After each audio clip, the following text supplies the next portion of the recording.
don't need no education. Hey. What's up, Myra? How you doing? I am doing great. How are I'm good. you? Are you all coffeeed All up? right. Huh?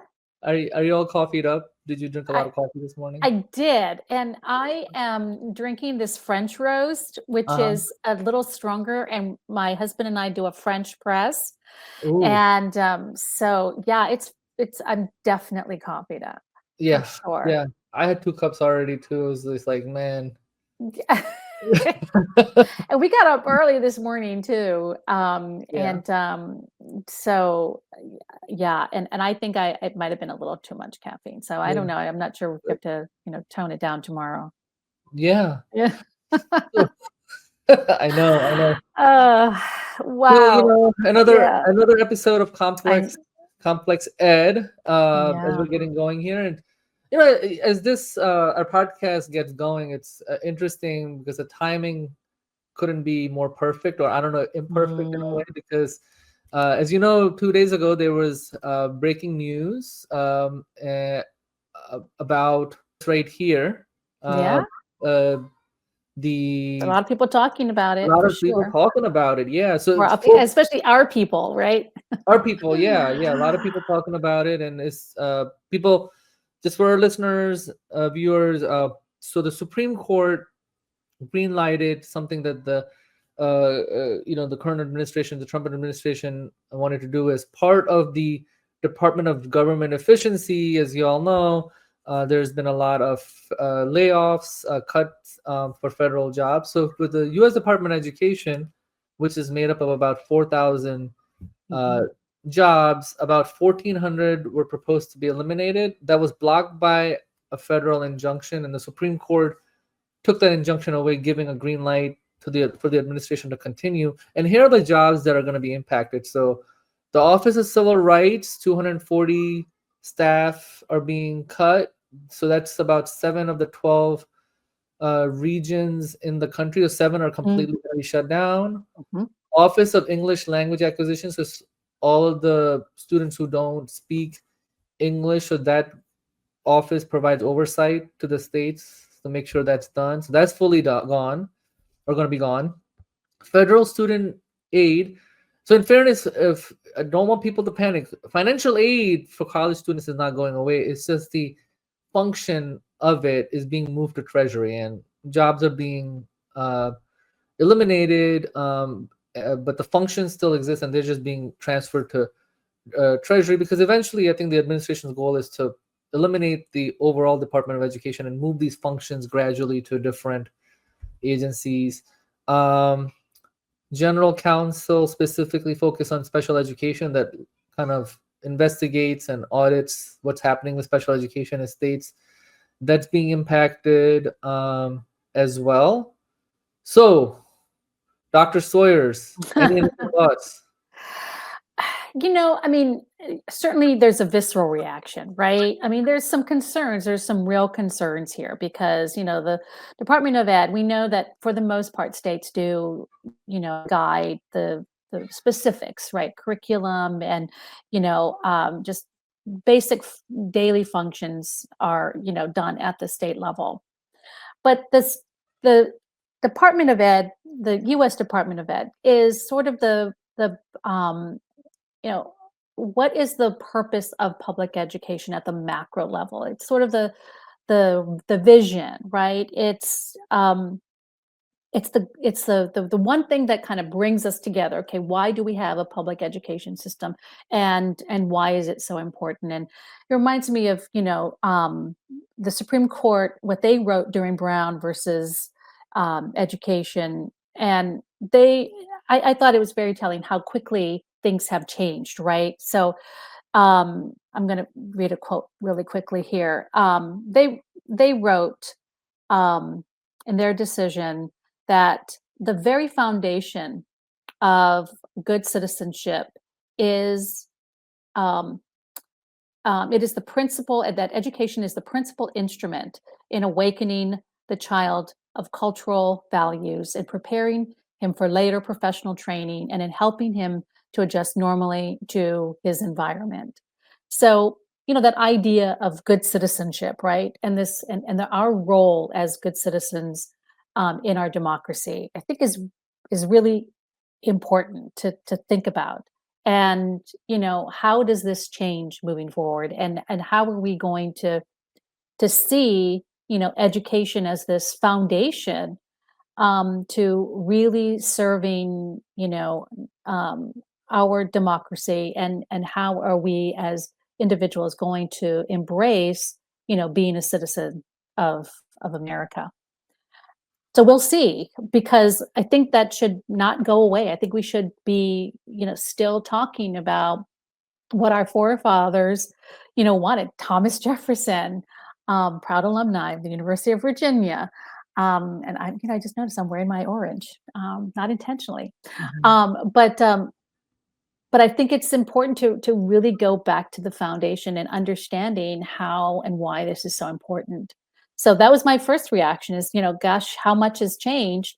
But, now moving forward, what do we, kind of, we're talking about this podcast and bringing people together, have these conversations. Um, you know, I see a lot of really interesting conversations now because of, the direction we're going in, but also an opportunity to really hold, this vision and embrace it as we move into this, unknown future. Yeah. So let's see. One of the things that has been on my mind about this is, and you talked about the founding fathers, and back in that era, only land owning white men got an education, Mhm. right? But there was this vision that, hey, how can we grow as a nation and evolve? And they had this foresight for things that they hadn't even seen or envisioned, Mhm. right? So over time, we became more and more inclusive of different citizenry that exists in our society, different peoples, and so forth. Um, my reaction to this and looking at this, and a couple of thoughts here. I served as Secretary of Education. I fully acknowledge that there is wasteful spending in government. I actually, uh, evaluated many programs and found that if there was not a need for them, we cut them, right? So we can repurpose the money towards something else or save taxpayers' monies because we want to be efficient, right? There over time there are positions or programs that become obsolete and there's just not a need for them. We evolve Mhm. over time and so forth. So my question to everyone is, whether they agree or not agree with this, is that the areas that are being focused up here, right? And it's not like the federal government does much anyways financially, right? Less than 10% of the funding that impacts K-12 students specifically comes from the federal government, right? Mhm. It's very little. Um, at times they have too much overreach. I mean, as a state, I believe we should have more autonomy. Having said that, looking at our historical context, we haven't served all of the children in the right way. We haven't done right by them because the quality of education varies, right? State by Mhm. state, county by county, community by community, and so forth. There's been a lot of issues with school segregation and school boundaries and so forth. And that's why these departments of Office of Civil Rights exist, or an office that makes sure that we have a lot of. I'm an immigrant. English was not my first language. I taught students in a school where majority of the students were from immigrant families. Actually, that's why when I was Secretary of Education, Virginia is very diverse. We made record investments in hiring English language teachers. So that's another area that's being impacted by this effort by the administration. And the third area is special education, right? 14% of our children in America um, have an identified special need where they need certain accommodations and so forth. So those are the areas being targeted. And I guess that's what my question is Mhm. to everyone, is that, why those areas? Because are we doing something wrong? Because that's what the areas I felt like we needed more attention, because that's where Mhm. students were more vulnerable, right? And if we Mhm. wanted to improve the quality of education for everyone and elevate them, that's what we invested in. So the opposite is happening in this effort. So that's what I kind of grapple with, is that, hey, why these areas, right? Well, I think it does, kind of lead to a bigger question is, this idea of citizenship, right? Who participates, right? Who's included? Who gets a voice? Who has rights? And, I really think those are still very important, valid questions as these shifts occur. And we're seeing some consistency in this administration, right?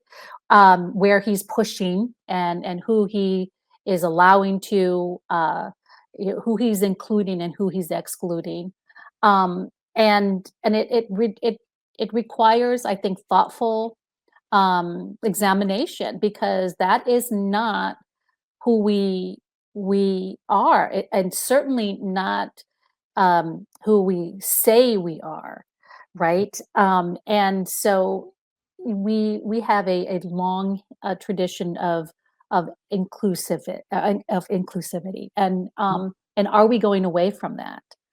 And I would say the majority of people would say absolutely not. Right. And so if that's your answer, then we question. And if it's going to be up to the states, then it's definitely, an opportunity for us, certainly in our state of Virginia, to engage and say these things really matter to us. Certainly because of, what we have, seen here in Virginia, and we know, of course, every state is different, and they have, a wide, they serve different populations, and we understand that. But I think it's still an important question, who is included and who is excluded, um, and and just hear what they have to say, right? And how that where that conversation takes us. Right, exactly. And having served in the government and knowing about state agency functions, having worked with closely with the U.S. Department of Education, I certainly think that things can be done more efficiently. So I'm not opposed to government efficiency, but just grapple with why certain areas are targeted. So, for example, the biggest program that the U.S. Department of Education run is the National School Lunch Program, right? Hmm. Right. USDA, they work in collaboration with USDA to administer that. Moving that program and the administrative functions to towards to USDA, that makes sense. It probably will bring a lot of efficiency, more efficiency. It's the largest program, right? But that's not on the list, right? So that's what I think about. Even with the Office of Civil Rights, trying to wrap in the Department of Justice and bring that in makes sense, but that was not being proposed, right? It's an all-out, basically, a targeting and reduction of force. It's not moving things anywhere, like they're moving financial aid functions to Treasury. So that's where, and there's a lot of different grants that the U.S. Department of Education gives out for research or for different programs being implemented, and the administrative functions of that, they can definitely be moved around a little bit to bring more efficiency.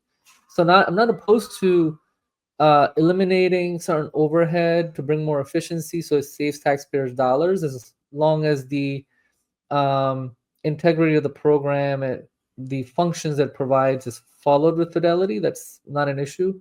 But again, those areas that where we're targeting, special education, English language learning, civil rights as a whole, Mhm. that is something that, to me is a concern, is that why those areas, right? And why not the National School Lunch Program, which is the most expensive program? I'm not saying eliminate that, but the functions of it, you can move it somewhere else, right? So that's something that I just continue to think about. And then if those functions are gone, how would that impact the states, right? So we could talk about school divisions, and we could talk about Virginia. Are the states going to follow through? Are they going to provide the quality of services that are needed for families that need support with English language or with special education? Special education, population wise, is a much larger population compared to English language learners in our school systems. I mean, talking about 14% of children in America, it's about same in Virginia, about that proportion.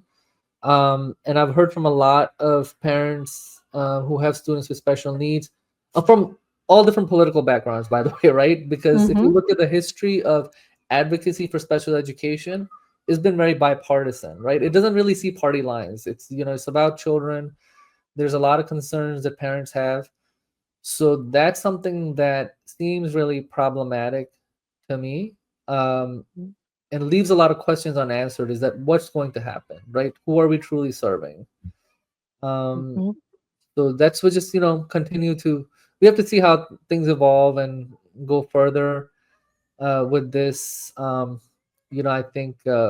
think we'll see the impact in a little bit down the line of the states, but it'll be interesting to see how states engage with this in different ways. And I think it's, you know, I think it's, we both had a reaction, right? And it didn't feel good, right? There are definitely concerns. But I do think, again, emphasizing, where there are opportunities for, Mhm. uh, for us to really reconsider how things are done. And, we know that, there is a lot of waste, fraud, and abuse. We know it exists, but, um, but I think how it's handled is important. And I think that's the biggest criticism with this administration is that, hey, if there's waste, fraud, and abuse, go for it, right? Um, but it's really how this has been handled, and that's where the question is, there's already evidence that suggests that there hasn't been an evaluation, that these are cuts that are not being made thoughtfully. And so I think that's also another question, right? So when states are, but again, I think states are going to do the work that needs to be done, because we know education is very important to the success of states. I mean, we know that it impacts real estate values, that it has a significant impact on, communities' economic development. So they're going to do what they need to do, and hopefully this will, engage more participation in, speaking up. And especially we know in Virginia, families with children with special needs are very strong in advocating for their children. And we know that it's very bipartisan. So I see that as a very powerful voice, bipartisan voice, to make sure that we're serving children who have special needs. And we know that there's also maybe some opportunities in the private public sector in partnership, right? That we know that, in our work in early childcare, which maybe will be another conversation, but where there could be more opportunities to partner with the private sector. So again, we know that there are opportunities, and we are happy to engage and identify and see what can be done. However, there are still bigger questions that we have, and I think those are the questions that we have to stay, we need to continue asking. I do believe in, this big idea of being an educated citizen. I do feel that we all have to, take that role seriously.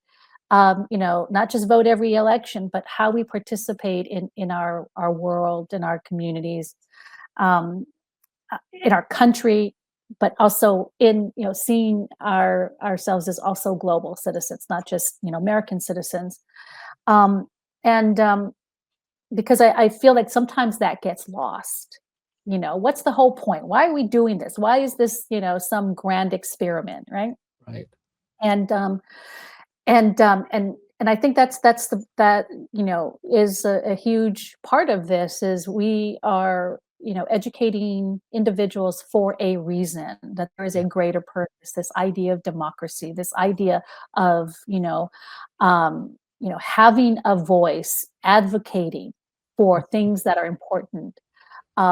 And So So I think that's an important conversation. And then also, what are their, who gets to participate? Who are we including in that? Yeah. Who gets to be a citizen and who doesn't? I mean, that is really, that is the conversation we are seeing happening in front of us Right. with the immigration policies. And I think we really need to be really seriously engaged in those conversations as educators, Right. because we know that education is not, is really important for everyone. We all benefit when everyone is educated and Right. understands and has a better understanding of the world and the world we live in, and as well as other things as well. But I'm thinking more on a macro level, right? But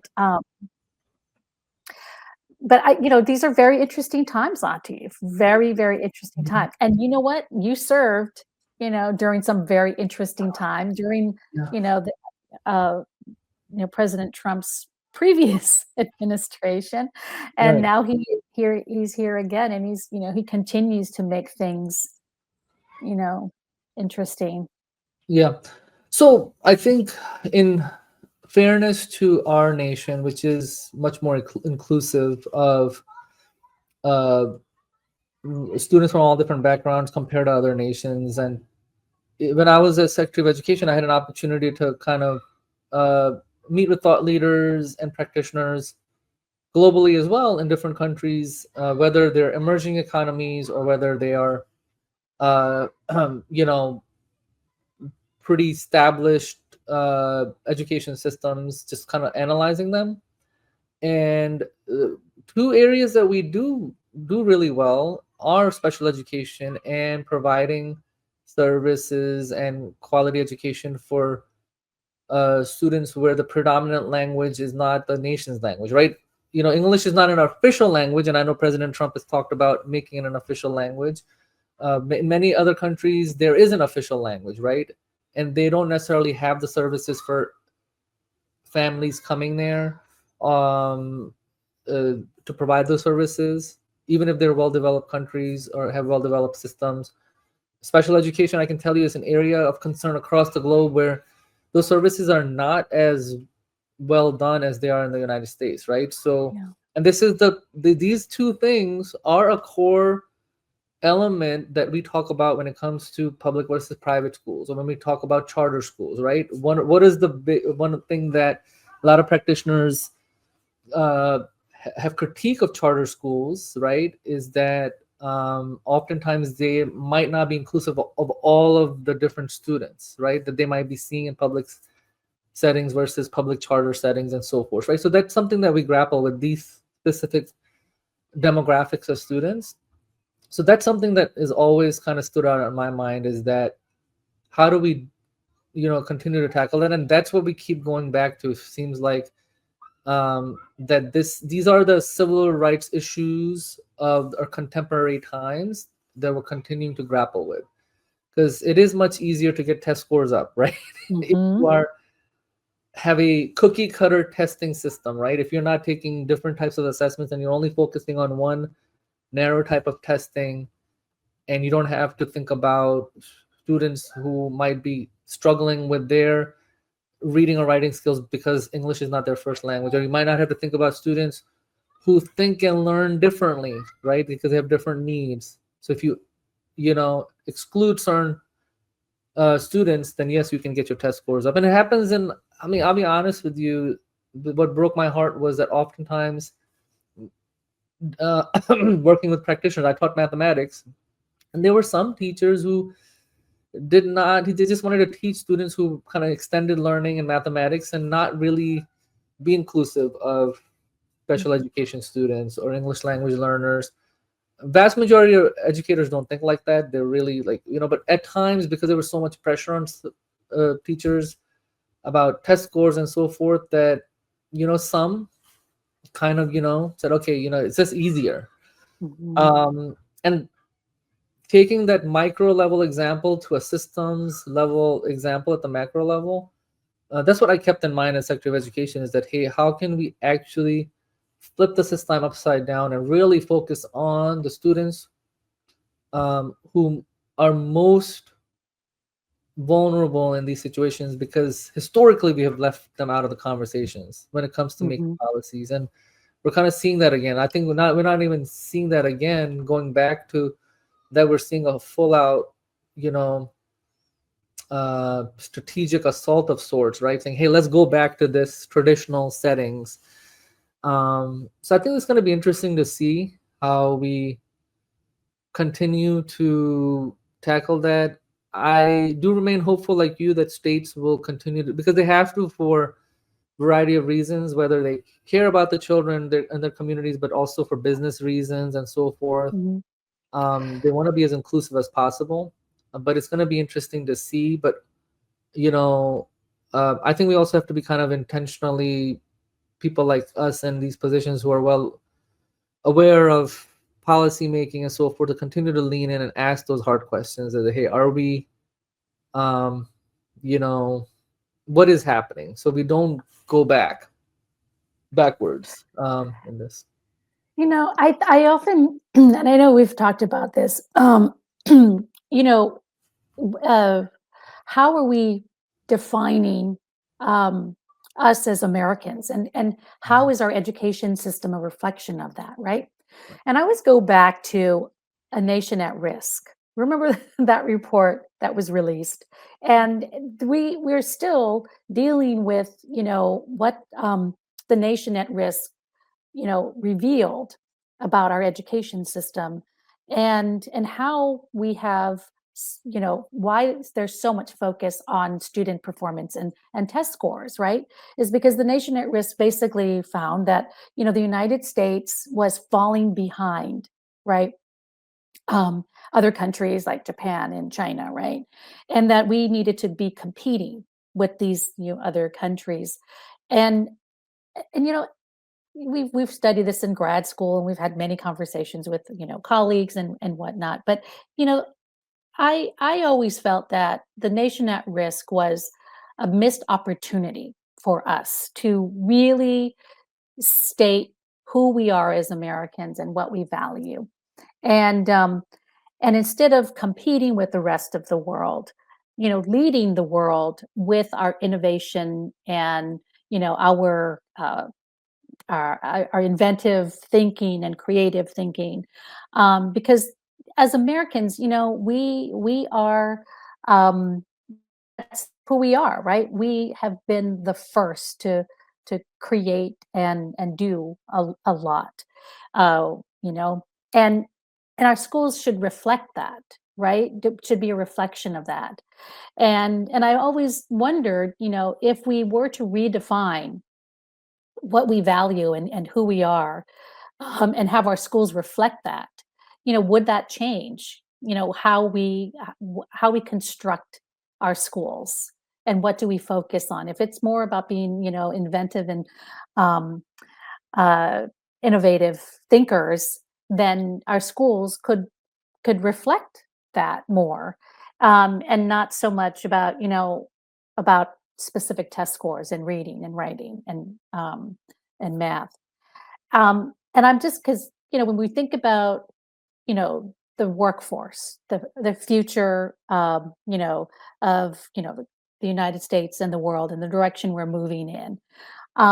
We hear about being inventive and innovative all the time, and you know we talked about in a previous segment, about this whole idea of human development and who we are, from birth to K-12. And there's this natural interest, right? This natural desire to create and innovate and invent. And if that's the case, and then research is saying that, and we've seen some of the struggles with schools and trying to compete with other countries. Maybe it's not about competing, it's about leading, right? And I think that's one of the larger concerns, is this is what we're doing and we're seeing taken away from education. Is this going to set us back? Is this going to take away our, is this going to diminish our leadership position, our position as leaders in education? Um, or is it an opportunity to redefine us? And I'm hoping it might be an opportunity to redefine us. And I think then we could, say why, really defend and position ourselves to why, the American education system is, leading in this space, because we have always been leaders in innovation, you know and so why not have an education system that reflects that? Right. Well, I think we're at least when it comes to higher education, you know, students still want to come to our universities because American universities have a certain reputation across the globe. I know that firsthand, just working with a lot of different institutions and programs and so forth. Um, Even with K-12, we could argue that certain states or certain regions in our country, like they're well sought out for understand the historical context about nation at risk. At the same time, when that was being played out and saying, hey, we're failing in math and sciences and reading and so forth compared to other nations, but at the same time we were innovating, right? I mean, we led in the Yes. technology innovation. So like there was a Yeah. disconnect, right? It's Well, Americans that were leading. but I mean, but why not harness that, right? Why not say, you know what? Right, Let's build on our success. Let's right, build on who we are, right, right. and use our and use our education system to fuel that. That's right. That's right. Right? That we don't need to compete with the rest of the world. Yeah, Although right now we're worried about the rest of the world competing with us in our innovation, and it's because we've spent, I yeah. think, too much time in this Uh-huh. space of kids not performing well, when really if we just gave them the opportunity, like going back to your student Right, who is this award-winning mechanic. I right. mean, that's a brilliance that how can we haven't found a way to measure that kind of brilliance? That's right. How to measure it. And I think that there's a disconnect, right? There's a Hmm. disconnect there.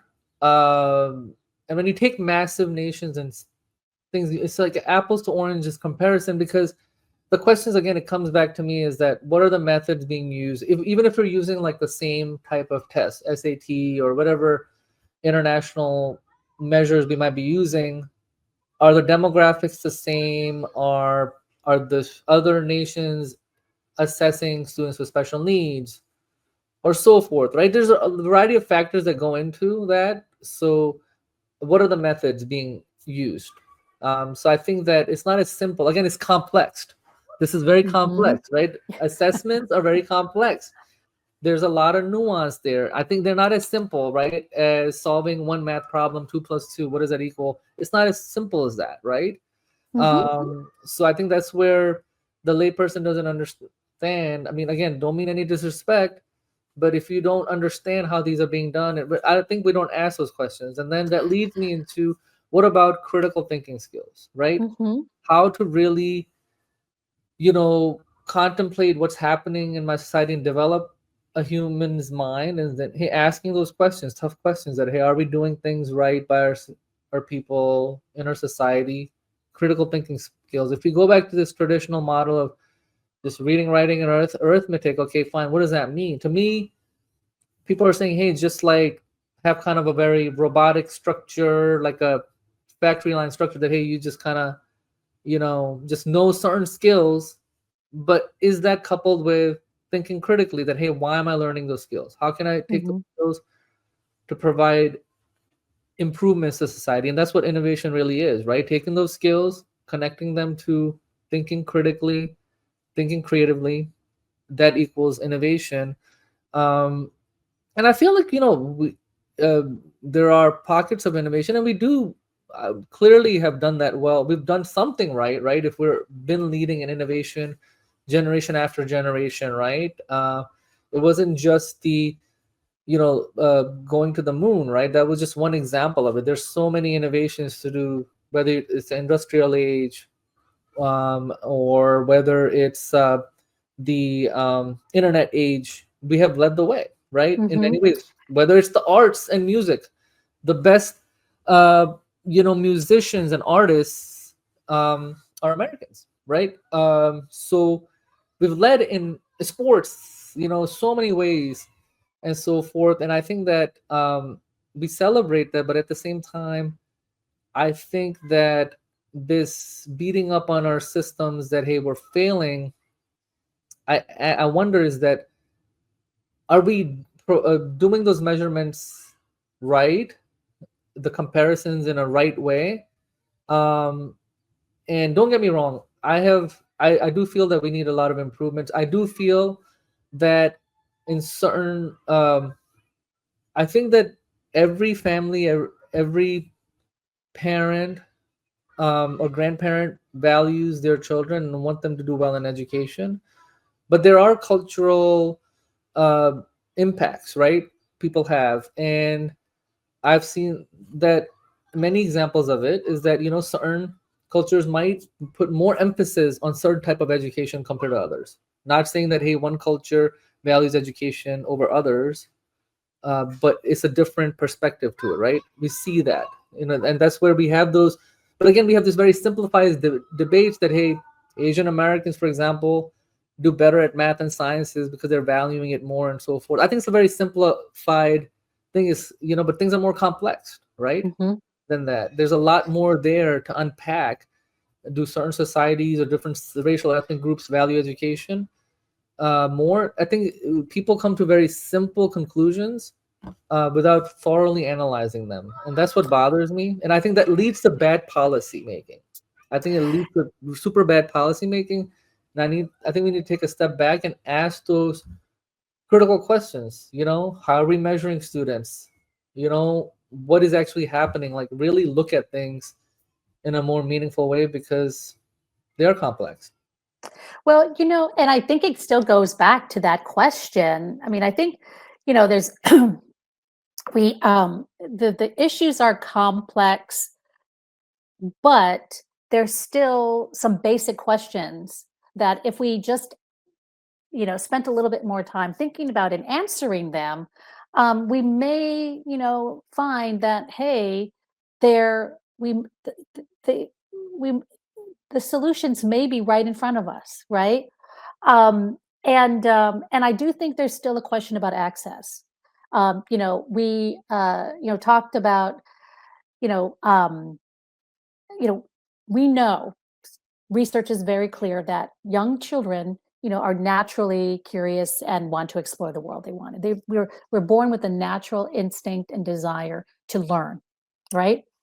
And recreate and build and explore, right?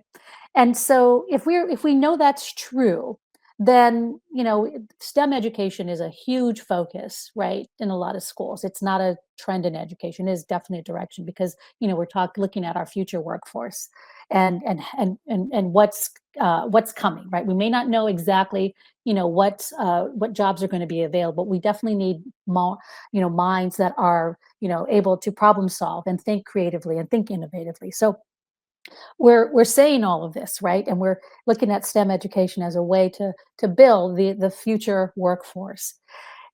But when it comes to access, STEM is still that special, it's a special way of teaching and learning, and it's usually done in isolation, right?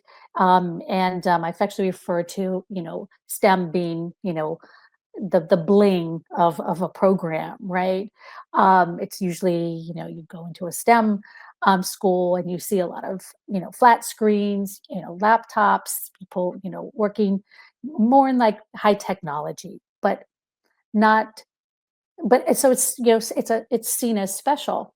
But if we know and understand, what if we know what we know about human development and where young children are as learners, and there's these natural instincts and desires, why not make and we know that that STEM, science, technology, engineering, math, those subjects don't exist in isolation, right? That students learn more through integration when they can find those connections and see those connections in all content areas. So if we know all that, why not make STEM more accessible to young children? Or why not just teach STEM in from birth all the way to K-12? Or be very intentional in creating curriculum that is very or programs that are very focused on, where we know kids are at, right? And just building on that, and where they're just, because if they're naturally innovative, if they're naturally inventive, then hey, that is good for all of us. I mean, and if they want to, if they're thinking about solving problems from, you know from being a young child, and every child has that opportunity, and every child is that's tapped into, because we know from research that that's true. um Imagine the possibilities. And I just leave it there, because I think we know that. I think we know that if we just try to really, you know build each person where they are, and help them grow and guide them to, where they're meant to be, we would see, we might see things very differently, or things might be very different from where they are right now, when it comes to, mental health, when it comes to, the challenges that we're, seeing, different, abuses, whether it's drug abuse, alcohol abuse, those are signs of much deeper issues that start early on in a human's development, right? And so I think these are all big questions to ask. But access, and what do we value, and what, you know where do we see what is really important in educating, young people, um, for the future. And I think it's much more obvious and in front of us than we realize. It's just kind of, you know, taking a look and saying, "Hey, why not make this available for all?" Um, you know, um, and I know there's people out there with who, gifted and talented programs are, we've heard those conversations, but there's we may see that there are more gifted and talented children than we realize. It may not be revealed in more traditional ways, like your student who is clearly gifted and talented when it comes to mechanics, mechanical engineering, to be able to, do what he's doing with cars, right? But why did he, fail every SOL?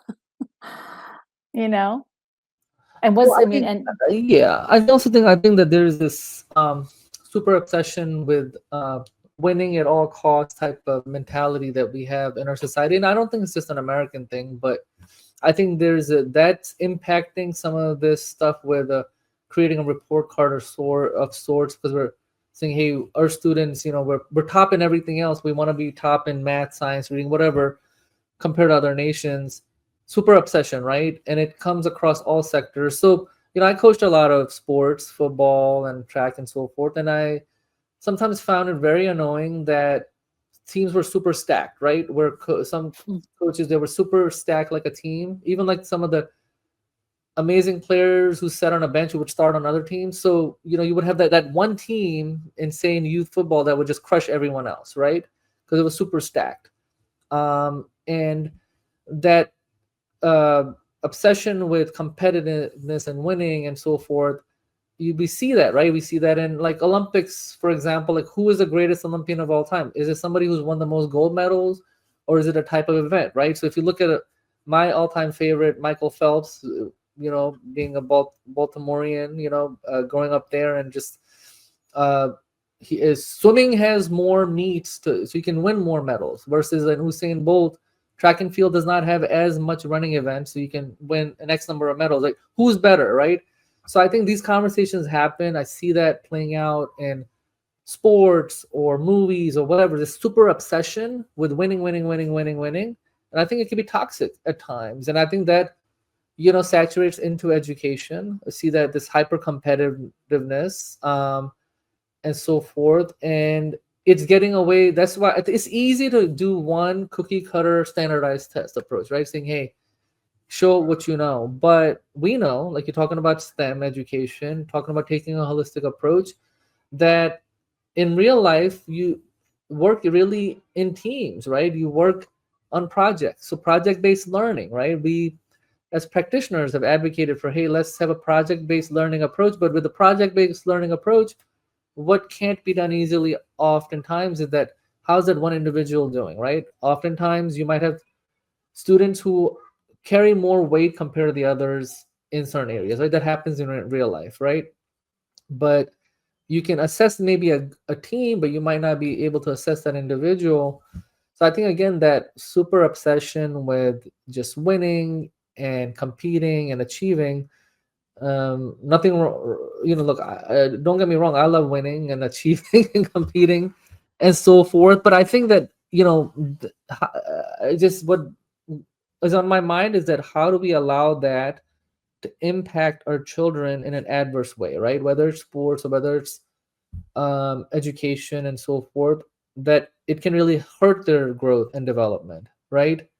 And just want to think about how do we disrupt that cycle, because I agree with you that taking that more of a STEM-based approach, interdisciplinary, um, taking a more project-based learning approaches, that's the best type of education. We know that as practitioners, we've seen that evidence of it, but that kind of runs against this hyper competitiveness that we have, to prove that, hey, we're better than others, right? It's like very performance based and very performative. Like, I mean, what are we doing here? I think that having an adverse impact on our kids. Competition is not a bad thing. I mean, we all love our sports teams, right? Yeah. And we've all, well, I mean, so many of us have been in sports, and I love swimming. And let me tell you, I loved collecting medals, and I remember having these bulletin boards in my bedroom with all of my medals, and there's a really good feeling that comes with that. And I think it can be toxic if it's not um, you know guided, right? Because I remember my competitive swimming got me through a lot of really difficult things. I could always know, if I was having a bad day, I could get in the water and just swim, and then come out and just be so exhausted, but be so rejuvenated and ready to go back the next day and deal with what was, up- um, bothering me, or what I was dealing with, whatever challenge. Um, School or personal, right? And so sports has played, and I saw the role baseball played with my son, and I see, how he's overcoming, things now that he's in university. And I know it's partly because he played baseball, and he played first base, or when he was pitching, there were moments where it's like, okay, I gotta I gotta, ignore that play that didn't go the way I wanted to, and I gotta, make sure my head is in the game, and I gotta make sure I make the next play or make the next pitch. And um and so I think is can be a very healthy component to a learning experience.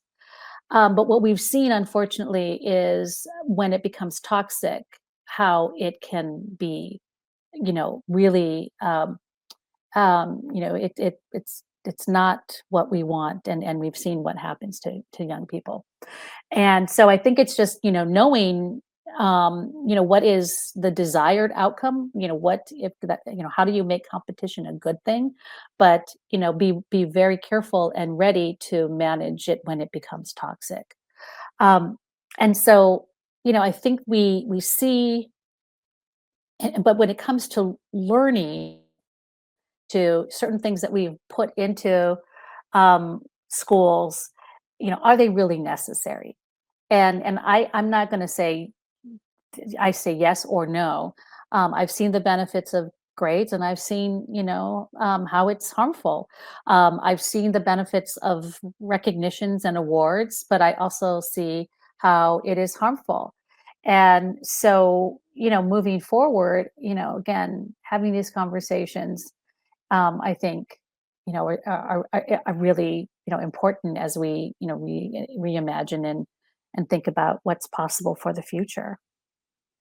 I mean, seriously, right? Because we've all been through it. Like you said, just because you've been on a plane doesn't mean you can pilot it. But we've all gone through schools. We've all been through, you know, um, the challenges and the rewards.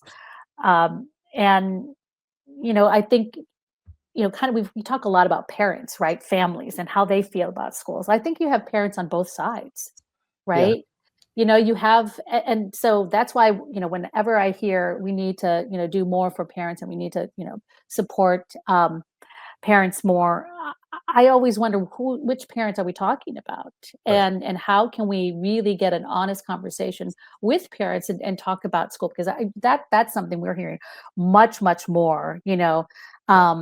Um, in fact, in the response from the administration to the Supreme Court decision was, this is a win for parents, and Mhm. I was very, your immediate response is, well, I'm not sure, because I mean, which parents are we talking about Right. here, right? Right. And I think that's another important, to really, you know, hear, um, you know, where most parents feel. I mean, because every parent wants to see their kids succeed, and it is, you hear from parents all the time when they see their child struggling. There's nothing, more upsetting and difficult to see, is your child struggling, and what can you do to advocate and support them and help them through it. And so, um but when parents see their children succeed, they want to give their child more opportunities to succeed, right? Right.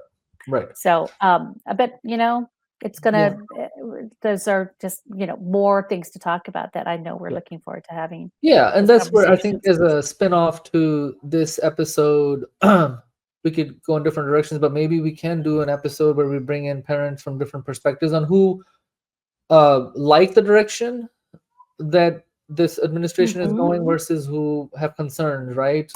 With and how they're impacted, and we can kind of uh, you know talk about that and get those perspectives because And again, students, as and students as students, well, yeah, right? I mean, yeah, they're the ones who are this impacted by the impacts the most, yeah. most. Yep. So yeah, we could definitely do that and talk about these complex issues going forward. So with that, we want to wrap up. Any final thoughts, Myra? Just really love these conversations, and I know we've just begun, but that's what I'm most excited about, is just to hear other voices, and again, just uh how how much work we have to do, Yeah. but I think work that we will do together. Sounds good. Sounds good. Thanks, All right. pal. See you All next right, time. absolutely. Take care, everyone. We don't need no education.